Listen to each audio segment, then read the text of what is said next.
Hello, good evening everyone. Once again, we are in front of each other to discuss a new topic of physics, that is the Gauss theorem. In our last class, we have discussed about the statement of Gauss theorem. So I think you know better what is the statement of Gauss theorem. But quickly, I repeat the statement again. The electrostatic flux associated with a closed surface, that is the hypothetical or imaginary surface, is 1 upon epsilon naught times of the net charge enclosed by that surface. But the condition is this surface must be in the free space. Or if we have a dielectric medium and the surface enclosed the dielectric, then the flux is 1 upon epsilon naught k times of the net charge enclosed by that surface, where k is the dielectric constant of that medium in which the surface is enclosed. So statement we already know that. तो अब हम बात कर लेते हैं what is the Gauss theorem, and now we are going to verify the Gauss theorem, that is the proof of the Gauss theorem. तो सबसे पहले मैं ये डिस्कस कर लेता हूँ कि एक्चुअली ये सरफेस जिसकी हम बात कर रहे हैं वो है क्या. If we have a charge Q in a free space, तो गॉस थ्योरम अप्लाई करने के लिए हम दो तरीके के सरफेस इमेजिन करते हैं. These are the completely imaginary surfaces. ठीक है, इस चार्ज के अराउंड हम कोई स्फीयर ड्रॉ कर लेते हैं इस तरीके से, that is the charge be at the centre of sphere. तो we know that sphere is the symmetric, so this surface is the symmetrical surfaces. So Gauss theorem is valid for the symmetrical surfaces as well as for the asymmetrical surfaces. Like if we have a charge here and we assume a surface around this charge in such a manner. So this is the surface of any shape and also asymmetrical. ये symmetric है और ये asymmetric है, और हम इन दोनों surfaces के लिए गॉस थ्योरम को आज वेरीफाई करेंगे कि ये दोनों ही कंडीशंस में ट्रू है. Means the electric flux associated with this surface, that is a symmetrical surface, is 1 upon epsilon naught times of the charge enclosed by this surface, and also for the charge enclosed by the asymmetrical surfaces.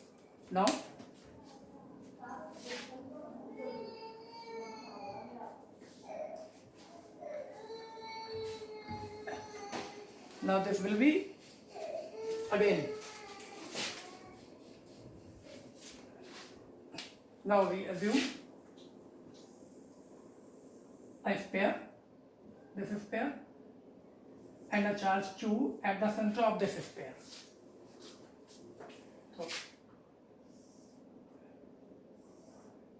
we assume an area element, the small area, this of area ds. तो we know that, हमें पता है कि किसी भी sphere के surface पे अगर हम कोई भी एरिया एज्यूम करेंगे तो उसका एरिया वेक्टर रेडियली आउटवर्ड होगा, नॉर्मल टू द. तो एरिया वेक्टर का होगा normal to the surface this.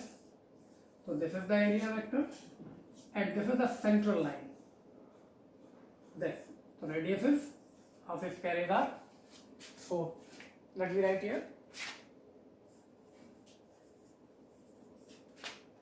Consider a charge Q at the center of a sphere of radius r, and again consider an area element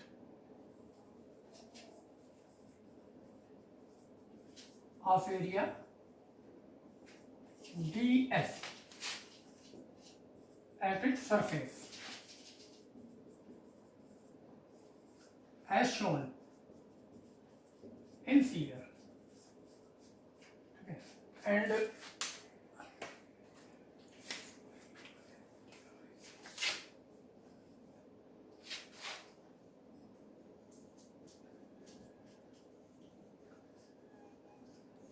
this one.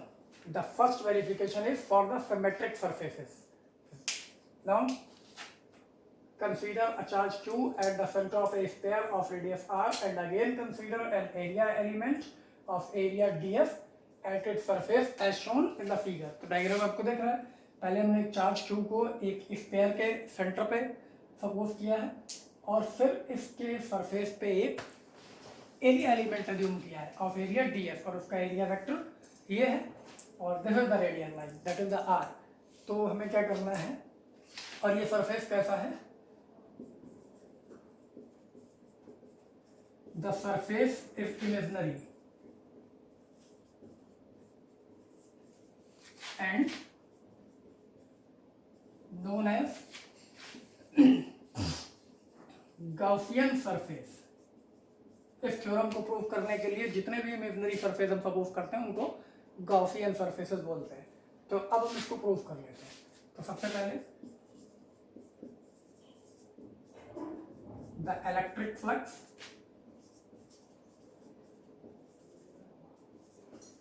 Through the area element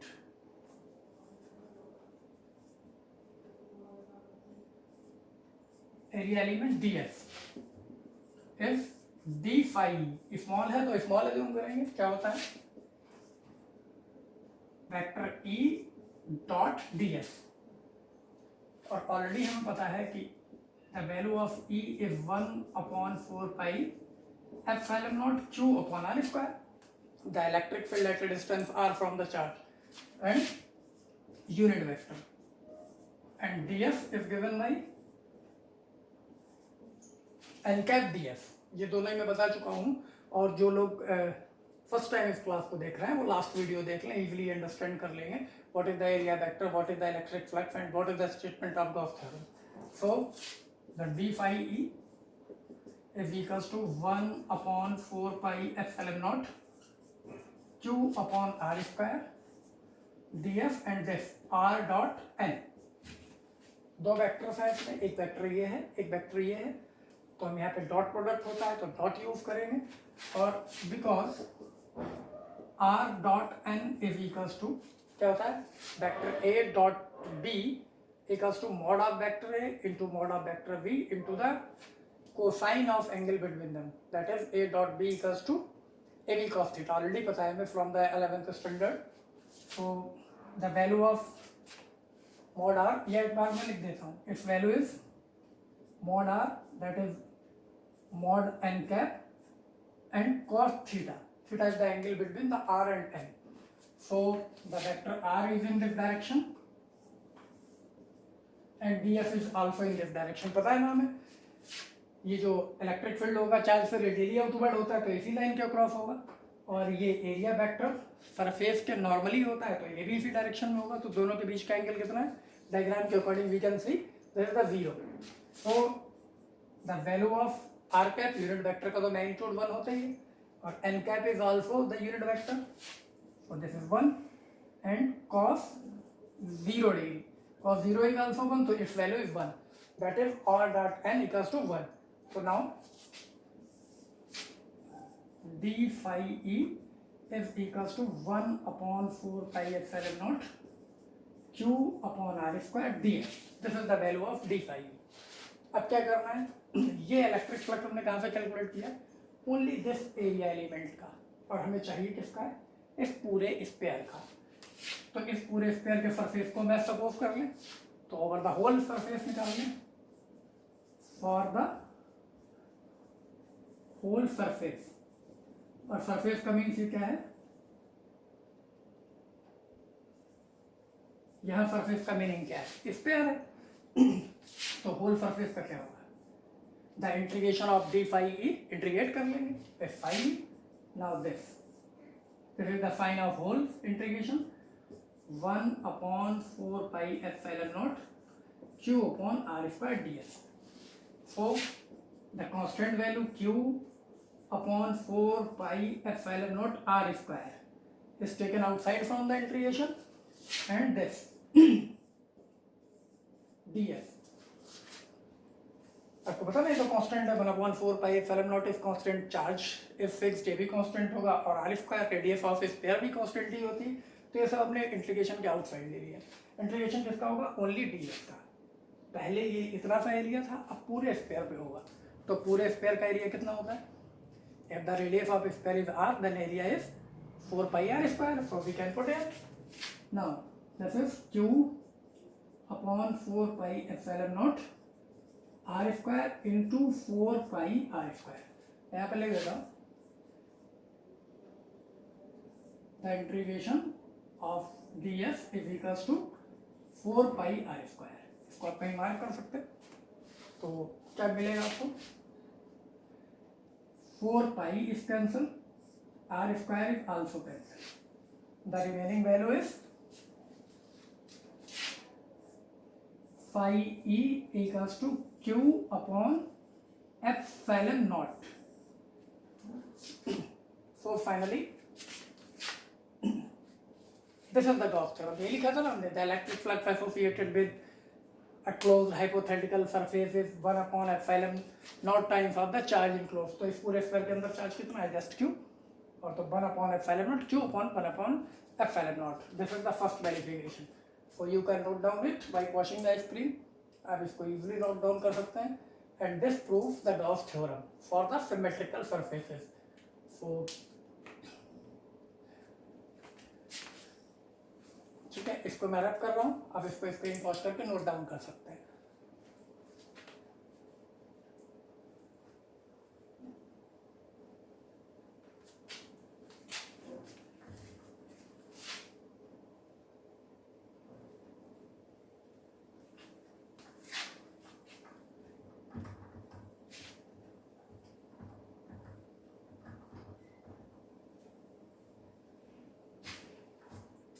तो हमारा final result क्या है?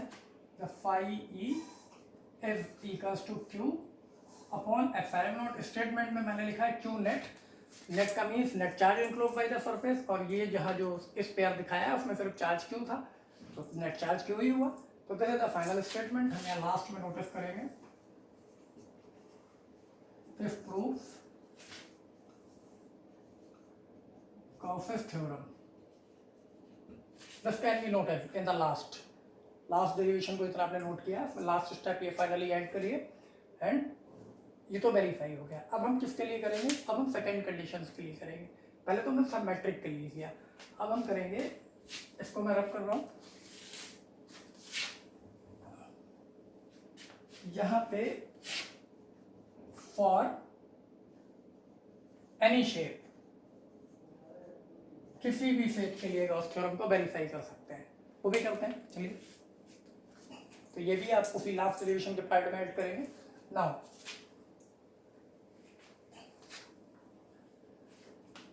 Now for the any shape, अब हम क्या करते हैं?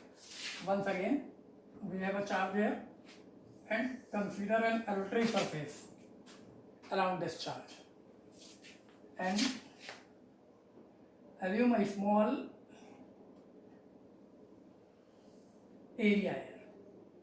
This normal on this area is this ds. अगर हम नॉर्मल सपोज करें कि ये इधर है और चार्ज पे इस पॉइंट पे आने वाली लाइन ये होगी, this is the direction of electric field and this is the direction of area vector of this area ds. हमने फिर से सपोज किया कि एक सरफेस है yes, उसमें किसी पॉइंट O पर एक चार्ज Q है, this charge is Q. पहले हमने इसका एरिया एलिमेंट यहाँ पे ज़ूम किया, एक सपोज करते हैं हमने सरफेस के ऊपर एक पॉइंट ले लिया P, और P के अराउंड एक स्मॉल एरिया एलिमेंट ले लिया ds. इसका एरिया वेक्टर इस डायरेक्शन में नॉर्मल टू दिस सरफेस, और जब हमने चार्ज पे इलेक्ट्रिक फील्ड इस पॉइंट पे लिया तो क्या होता है इलेक्ट्रिक फील्ड का direction? From charge to the point. If the charge is positive it is radially outward and if the charge is negative it is radially inward. अगर ये पॉजिटिव है तो बाहर की तरफ होगा, अगर नेगेटिव होता है इधर होता, बट होता है इसी लाइन के along the line joining charge to the observation point. तो if this is the angle theta between the area vector and the direction of electric field, तो फिर से हम अज्यूम करेंगे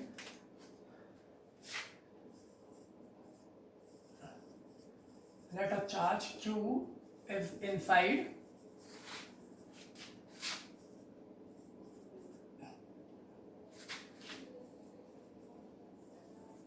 inside a Gaussian surface,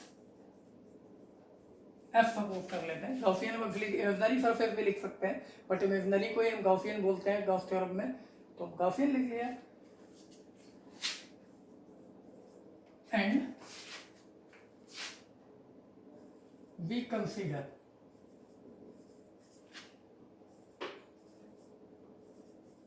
an area element of area ds around a point P on the surface as shown in figure. Figure में show कर रहे हैं। Let theta be the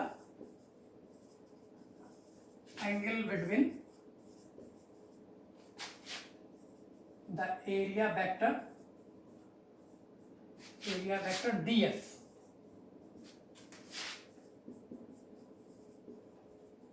of element and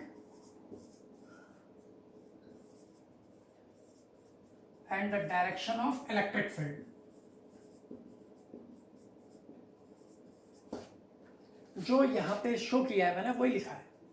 एक surface imaginary assume किया है, इस surface के अंदर कोई पॉइंट ले लिया है जिस पे एक चार्ज क्यू रख दिया है, इस सरफेस पे एक पॉइंट पी ले लिया है, उसके अराउंड एक small area element D F consider कर लिया है, उसका एरिया वेक्टर इस एलिमेंट के नॉर्मली होगा D F, area vector D F, और इलेक्ट्रिक फील्ड का direction the line joining two charge and point होगा ई, और इनके बीच के एंगल को सपोज कर लिया थीटा, वो यहाँ पे मैंने नोट डाउन किया है। Let a charge q is inside a Gaussian surface f and we consider an area element of area ds around a point p on the surface as shown in figure.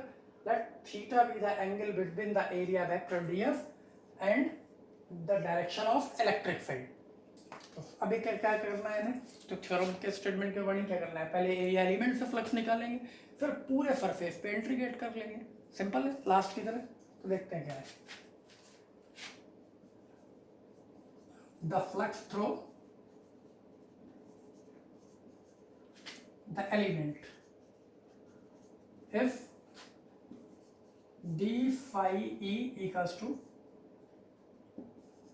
E dot D F, A की वैल्यू हमें पता है, D F की value भी पता है, then E is 1/4 pi epsilon naught q upon R square unit vector R dot, और डी एफ का क्या फॉर्मूला मैंने बताया आपको, vector D F is equals to N cap D F, ये फॉर्मूला होता है। तो हम क्या लिखेंगे, R now dot N cap D F. अब आर डॉट एन कैप को डिस्कस कर लेते हैं, because R cap dot N cap जो होगा इसकी वैल्यू क्या होगी, again mod N cap equal into cos theta, so this is 1 into 1 into cos theta then equals to cos theta, ये वैल्यू है। तो means r dot n equals to just cos theta, so d phi is equals to 1/4 pi epsilon naught q upon r square df cos theta df. This is the value of d phi, d phi e. अब for the whole surface करना है, क्या हमने assume किया है, this is the distance r, okay. The distance of point P from the charge, but हम देख सकते हैं ये surface symmetrical नहीं है, जैसे जैसे हम पॉइंट की पोजीशन बदलेंगे सरफेस पे, यहाँ लेंगे तो आर की वैल्यू कुछ अलग होगी, इस पेयर के केस में इक्वल होती है सरफेस पे, बट यहाँ पे ले लेंगे तो लाइन ये हो जाएगी, यहाँ पे ले लेंगे तो और क्लोज हो जाएगी, मीन्स वेरिएबल है। तो जब हम इंटीग्रेट करेंगे तो लास्ट डेरिवेशन में सिमेट्रिकल के लिए हमने आर स्क्वायर को भी आउटसाइड ले लिया था, outside the integration, because in that situation the R is constant, लेकिन अब कॉन्स्टेंट नहीं है। तो क्या करेंगे, for whole surface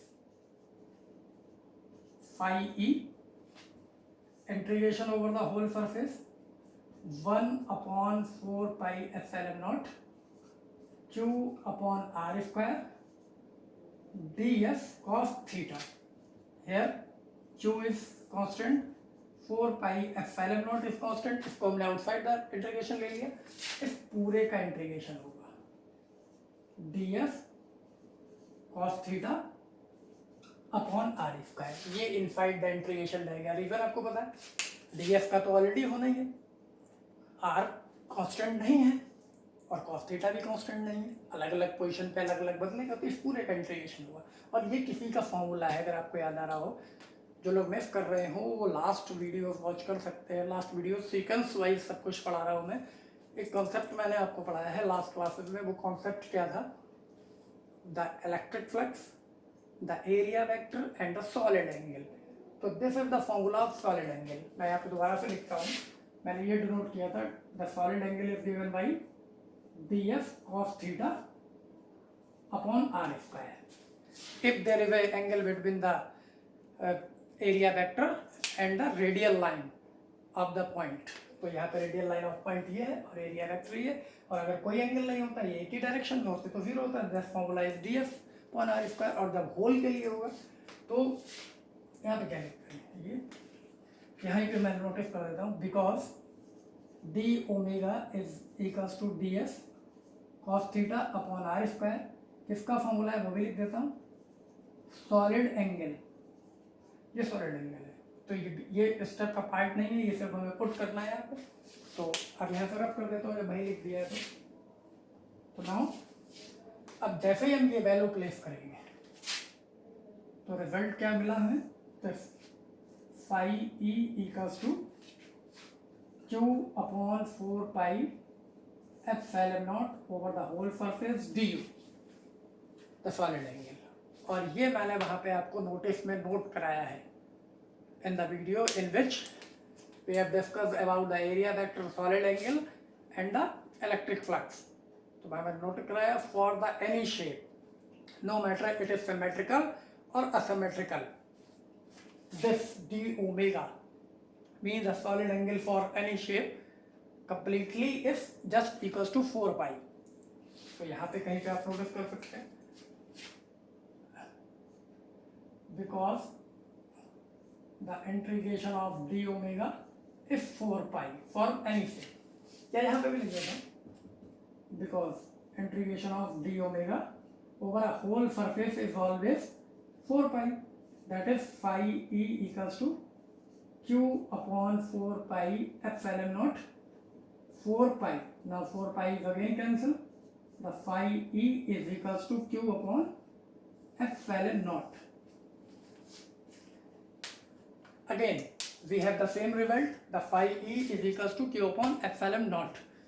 Make the electrostatic flux associated with the surface while it is asymmetrical is 1 upon epsilon naught times of the net charge enclosed by that surface. So this was the statement of Gauss theorem. So we have verified this in both the manners for symmetrical and asymmetrical. हमने symmetrical के लिए भी इसको proof कर लिया और असमेट्रिकल के लिए प्रूफ कर लिया. तो ये गॉस थ्योरम दो फॉर्म में मैंने ड्राइव की है, एक सिमेट्रिक सरफेसेस के लिए, एक असमेट्रिक के लिए. दोनों ही आपको करने होंगे और दोनों ही अंडरस्टैंड करने होंगे. हम नेक्स्ट क्लास में भी कुछ ना कुछ गॉस थ्योरम के बारे में अभी जरूर डिस्कस करेंगे. आगे होंगे applications of the Gauss theorem. Gauss theorem की हेल्प से हम क्या क्या कर सकते हैं. इंपॉर्टेंस मैं आपको ऑलरेडी बता चुका हूँ, what is the importance of Gauss theorem. So importance क्या है, इंपॉर्टेंस सिर्फ इतनी सी है, we can calculate a charge enclose by a surface by using the Gauss theorem. तो ये इसकी इंपॉर्टेंस है. So for today it's all over. We will it again in the next class and then we discuss the other applications of the Gauss theorem, as that we can establish the Coulomb's law by using the Gauss theorem. We can establish the formula of electric field for the different shapes charge अलग-अलग तरीके के. So once again I have to say that be with me, be with the physics and enjoy the physics in your own class, the physics concept class. अगर आपने कुछ भी miss किया है तो आप कंटिन्यू वीडियो बैक क्लासेस की video देख सकते हैं सीक्वेंस को मेंटेन करने के लिए. But be alert, this is a very interesting subject.